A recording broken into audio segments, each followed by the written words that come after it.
Hey, Mr. Wine Tasting, come together with the love on the place, Mr. Love on the place. Hi, my name is Olivier. Welcome to Wine Rendezvous. Today we are in Sauternes, the capital in the world probably for sweet wines. So, Sauternes is one of these appellations in the Bordeaux region, making sweet wine. So how do you make sweet wine? How do you make Sauternes? Sauternes, there's three grapes in it. The main one is Semillon, which is very concentrated apricot-y type of aromas that will come from it. Then Sauvignon Blanc, which will give a bit of freshness, a bit of energy, these citrusy flavors. And Muscadelle, which is a grape which is more concentrated, more sugary, that will give a bit of roundness to your wine. Okay, but that's the blend. Now the real secret of Sauternes, you have to come down, take a look a bit closer. It's right here, okay? Do we have the zoom right? If you look at this section here, you can tell it's all rotten. Huh? There's little things, fumes coming. This is a little rot. It's called a noble rot. It's a fungus called technically Botrytis cinerea, with what's called botrytis in English.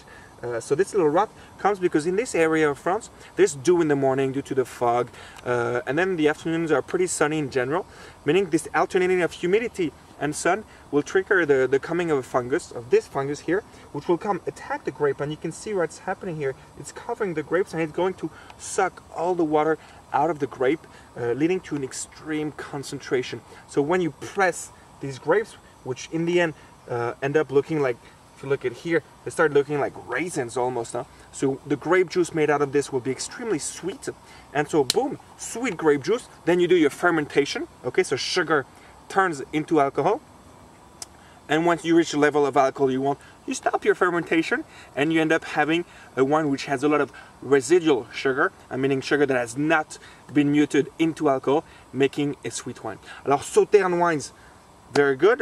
You cannot serve them with everything. I'll forget about the steak and things like this, since it's so sweet.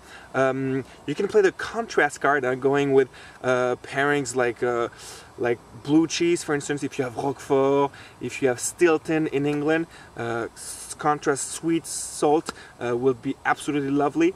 Another very classical pairing in France is with foie gras, which is delightful.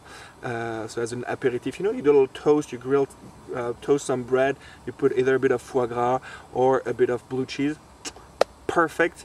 Dessert, huh? This is called Sauternes, it's called a dessert wine, what the English like to call a pudding wine. It's brilliant with Christmas pudding, really. So if you go with dessert, stick to a light dessert, huh? Like an apple pie, fruit salad, a sorbet. I forgot about the chocolate cakes and all these things which are a bit too heavy. You can try things that are a bit more original as well. You can try this with asparagus, with melon. That will work very well. Not a problem at all. In France, we tend to drink Sauternes either with foie gras or as an aperitif before our dinners. You serve it really chilled, 6-8 Celsius, and it's just delightful. Voila. Well, I hope this was enlightening for Sauternes. Just a few names, because Sauternes, the good ones, can be a bit expensive. Keep in mind names like Montbazillac, names like Cadillac, not the car, it's also a wine in France, Cadillac. Those will be good and cheaper alternatives to Sauternes wines. Voilà, hope this was helpful, and à très bientôt on winerendezvous.com.